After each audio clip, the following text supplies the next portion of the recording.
La Seconde Guerre mondiale approche de son dénouement inéluctable. L'issue est déjà prévisible.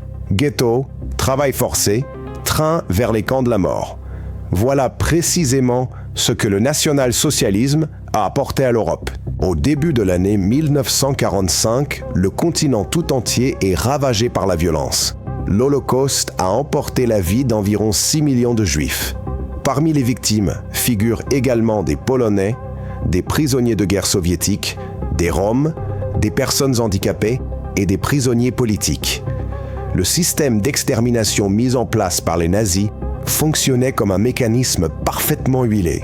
Ghetto, déportation, sélection. Camps comme Belzec, Sobibor, Treblinka, Auschwitz et un réseau de camps de travail forcés. Partout, le travail des prisonniers était idéalement intégré à l'économie de guerre du Troisième Reich. Dans les territoires occupés, des escadrons d'exécution opéraient, des opérations punitives contre la population civile étaient régulièrement menées, des villages entiers étaient incendiés et toute tentative de résistance était réprimée collectivement. La machine fonctionnait selon des documents, des actes et un calendrier strict. Ordres, registres, statistiques et rapports dépersonnalisaient tout le mécanisme de destruction. Ce point de départ est crucial pour le sujet que nous abordons aujourd'hui. Lorsque, à l'approche du printemps 1945, le front atteint le territoire de l'Allemagne, des millions de personnes des deux côtés du conflit portent déjà les cicatrices des années passées. Les villes sont réduites en ruines par des bombardements massifs. Sur les routes, des colonnes interminables de réfugiés affluent. Dans les armées alliées et l'armée rouge, les pertes personnelles et le souvenir des crimes de l'occupation allemande pèsent lourd. Tout cela n'excuse ni les lynchages, ni les crimes, mais explique l'atmosphère tendue dans laquelle ils se produisent par la suite. L'histoire exige de faire la distinction. La libération ne signifie pas l'impunité et la guerre n'annule pas la responsabilité des crimes. Lorsque la guerre revient sur le sol allemand, la violence ne disparaît pas. Elle change simplement de direction. Les archives recensent des épisodes de crimes contre les civils et les prisonniers. Les ordres des états-majors alliés et soviétiques exigeaient la discipline et interdisaient formellement le pillage et les viols. Les tribunaux militaires prononçaient des sanctions, y compris la peine de mort. Cependant, cela ne s'est pas produit immédiatement. Les premiers mois, il était pratiquement impossible de contrôler les actions des soldats sur le territoire allemand au milieu des affrontements militaires continus. Des cas de pillage et d'actes violents parmi les soldats des pays libérateurs ont bel et bien eu lieu. Un fait qu'il est impossible de nier. Dans cette vidéo, nous analyserons ces faits de manière systématique, où, quand et dans quelles conditions ils se sont produits, ce que prescrivaient les documents et qui a finalement assumé la responsabilité de ces crimes. Avant de commencer, une petite requête. Veuillez indiquer dans les commentaires votre âge et pourquoi vous vous intéressez à l'histoire de la Seconde Guerre mondiale.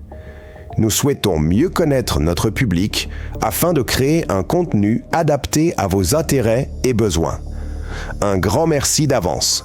Revenons maintenant au point de départ de notre parcours. L'entrée des armées alliées sur le territoire allemand et les premières semaines de combat sur le sol germanique. À ce moment, une question pratique se pose immédiatement. Comment maintenir l'ordre et la discipline sur un territoire étranger et qui en assumera la responsabilité? Automne 1944.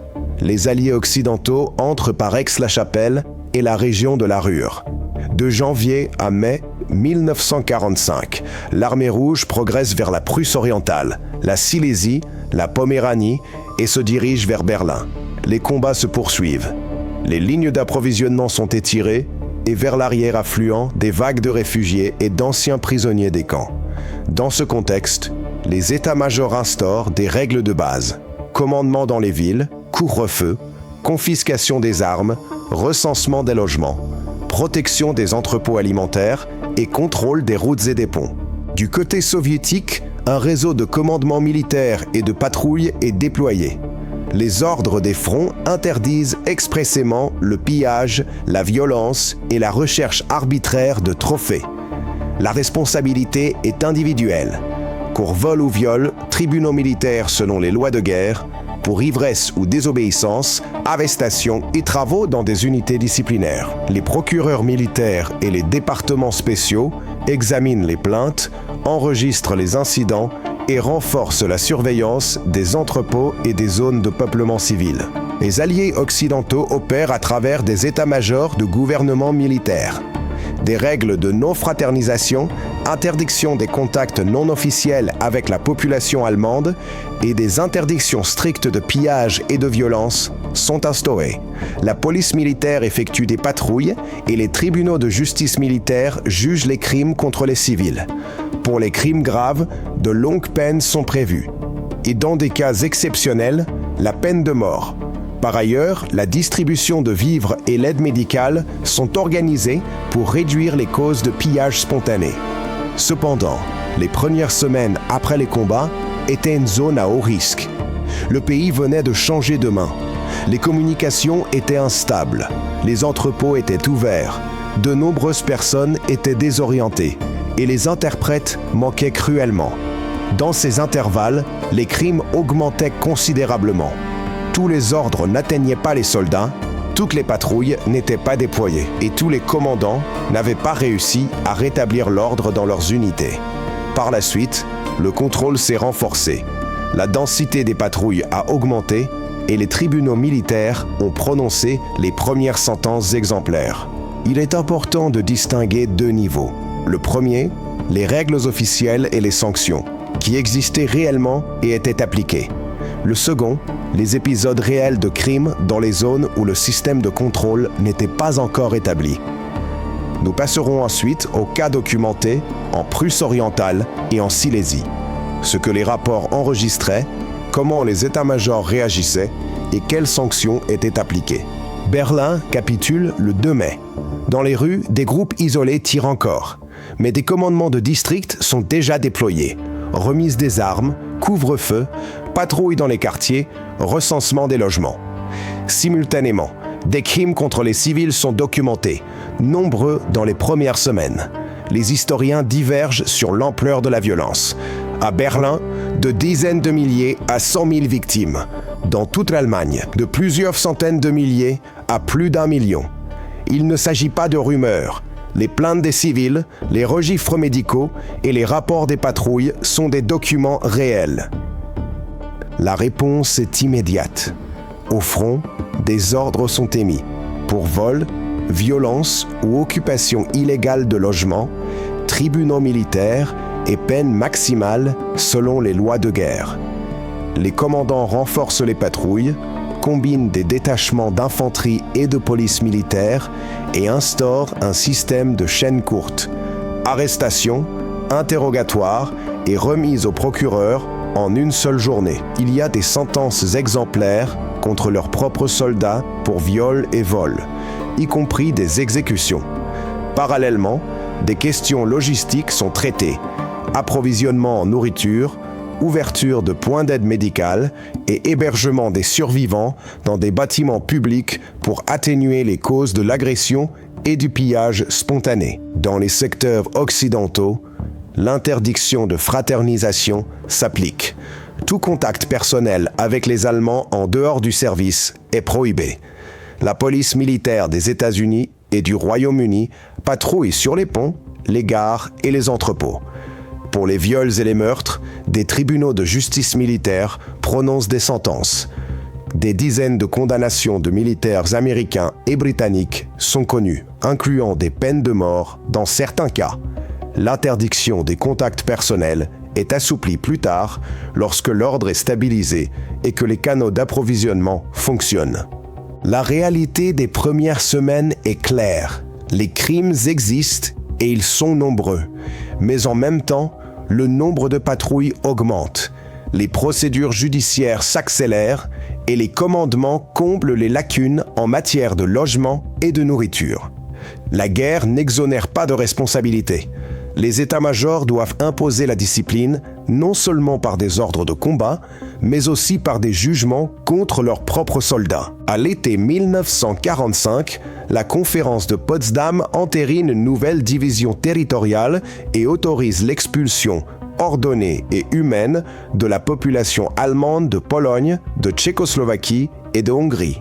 L'ampleur dépasse immédiatement les mots bureaucratiques. Entre 12 et 14 millions d'Allemands ethniques quittent leur foyer de la fin de 1944 au début des années 50. Ce n'est ni un seul jour, ni une seule route, mais une longue série d'étapes, des départs spontanés au cœur des combats, au transfert centralisé par quota. Voici comment cela se passait. D'abord, les gens étaient rassemblés sur les places devant les mairies.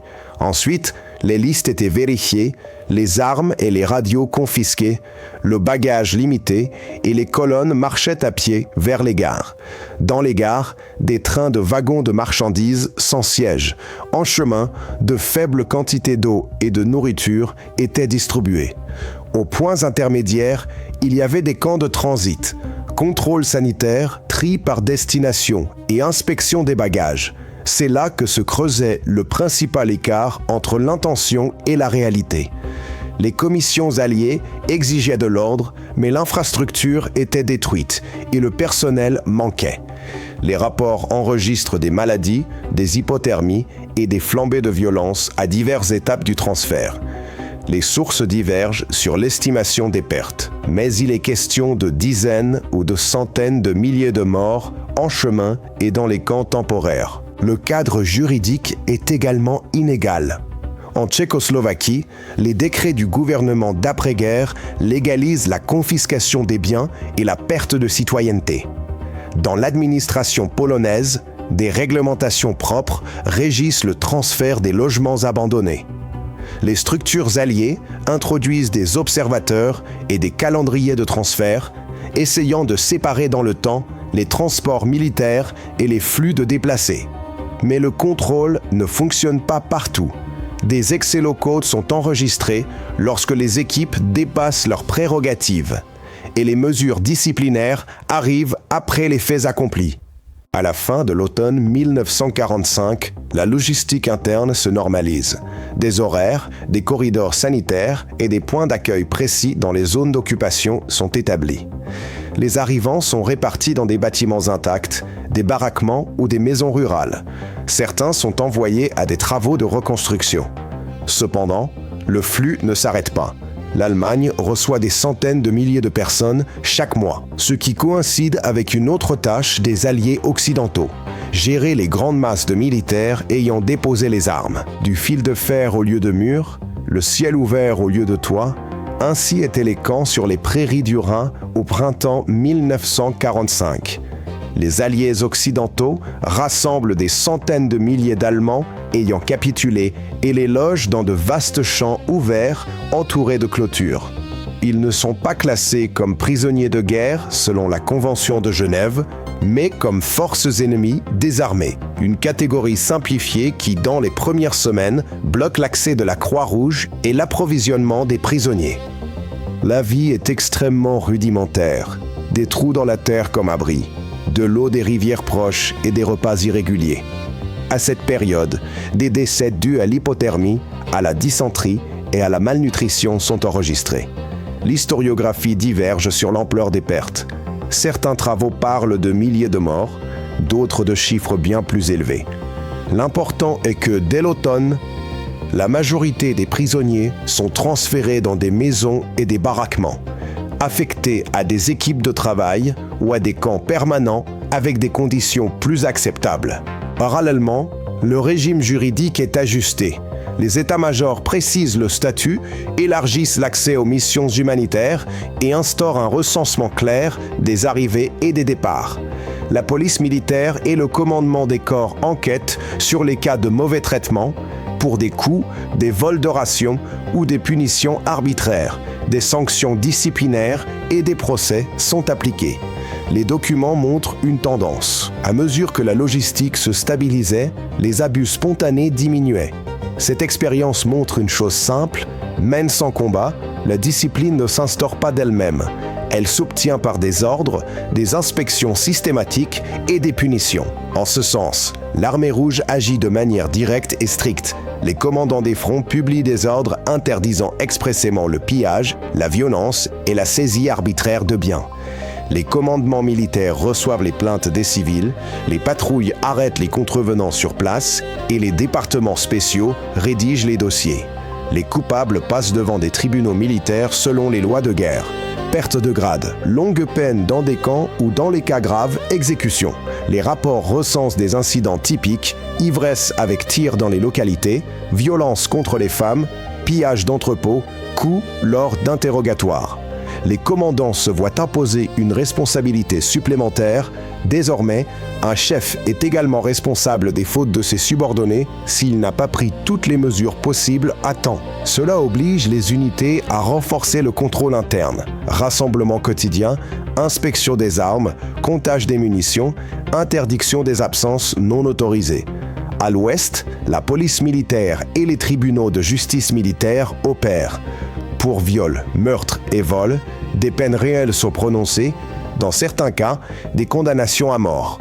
Le commandement américain publie des rapports succincts sur les sentences pour calmer les rumeurs. Les Britanniques instaurent des patrouilles renforcées dans les zones de réfugiés et des audiences rapides. Les affaires sont jugées en quelques jours avec une annonce publique des sanctions dans l'unité. À la fin de l'été, la politique de restriction des contacts avec la population germanophone s'assouplit légèrement, mais les interdictions de violence et de pillage restent absolues. Il y a aussi des mesures systémiques. Les Alliés ouvrent des bureaux de réception des plaintes avec des interprètes. Les médecins doivent signaler à la police les patients présentant des signes de violence. Les commandements soviétiques tiennent des registres d'incidents par quartier. Les chefs de patrouille répondent des récidives. Dans les deux camps, la reddition de comptes devient un outil de pression. Plus une unité enregistre d'incidents privés, plus elle risque des inspections et des décisions sévères en matière de personnel. Il est crucial de séparer la propagande des faits historiques réels. Presque partout, après les premières semaines de chaos, le nombre de ces épisodes diminue, là où les ordres sont renforcés par des tribunaux et des patrouilles. L'existence de sanctions n'efface pas les crimes commis, mais montre que les commandements n'ont pas fermé les yeux et ont puni les leurs lorsque cela était nécessaire. Immédiatement après la guerre, le thème de la violence sur le territoire allemand disparaît de l'agenda public. Dans les pays vainqueurs, on parle de libération et de procès des principaux criminels. En Allemagne même, le discours se concentre sur la responsabilité de l'Holocauste et de l'agression. En Allemagne de l'Est, la position officielle du parti au pouvoir est claire. Nous avons apporté la libération et construisons un État antifasciste. Les récits sur l'expulsion de la population allemande des terres orientales ou les crimes de certains militaires alliés ne sont presque jamais mentionnés. Les manuels d'histoire ne parlent que d'héroïsme, de discipline et de reconstruction des villes détruites. Les épisodes complexes sont discutés à voix basse ou pas du tout. En Allemagne de l'Ouest, les premières décennies sont consacrées à la reconnaissance et à la compréhension des crimes nazis, ainsi qu'à l'aide aux victimes du nazisme. La conversation sur le sort des civils allemands à la fin de la guerre s'ouvre lentement et avec prudence, pour ne pas se transformer en négation des causes de la catastrophe. Un changement intervient à la fin des années 80. L'ouverture des archives en Europe de l'Est, la réunification de l'Allemagne et l'intérêt croissant pour les documents historiques permettent aux historiens d'étudier les journaux, les protocoles des commandements ruraux et les rapports des tribunaux militaires. Des recherches sur les déportations, les camps temporaires et les tribunaux de campagne alliés et de l'Armée rouge émergent. Les musées créent des sections sur la fuite et l'expulsion. Les itinéraires municipaux de mémoire marquent les lieux où les colonnes de déplacés ont été accueillies, où se trouvaient les commandements et les camps temporaires. La reconnaissance des crimes du régime nazi reste la base de toute discussion. En même temps, les souffrances des civils allemands à la fin de la guerre et dans les premières années d'après-guerre sont documentées. Les chercheurs soulignent l'importance d'étudier et de prendre en compte tous les faits et documents. sans se focaliser sur une seule perspective. Cet équilibre est crucial dans les écoles, les musées et les documentaires sur la guerre. Aujourd'hui, dans l'Allemagne contemporaine, les centres de documentation collectent les témoignages de toutes les parties du conflit. À Berlin, une exposition sur la fuite et l'expulsion est en place. Dans les musées des villes situées sur l'ancienne ligne de front, les archives des commandements sont publiées. Dans les archives, les ordres de discipline et les jugements des tribunaux militaires sont accessibles. L'histoire cesse d'être un ensemble de slogans et revient aux faits, aux documents, aux dates et aux personnes. Il est fondamental de comprendre que la libération n'octroie pas le droit de commettre des crimes. La guerre n'exonère pas de responsabilité. Et la mémoire des générations repose sur des documents historiques et des témoignages fiables. Dans cette vidéo, nous avons parcouru le chemin des causes aux conséquences, le système de violence nazi, l'entrée des Alliés sur le sol allemand, les flambées de crimes et les mesures de punition, la réinstallation des Allemands, les camps de prisonniers, les procès contre leurs propres soldats et ensuite le long chemin de la mémoire. Si cet épisode vous a été utile, soutenez-le avec un j'aime et abonnez-vous. D'autres documentaires sur la Seconde Guerre mondiale sont déjà disponibles sur la chaîne. Ne manquez pas de les regarder. Écrivez dans les commentaires quel thème vous souhaiteriez que nous abordions dans les prochains épisodes. Merci de nous avoir regardés et bonne journée.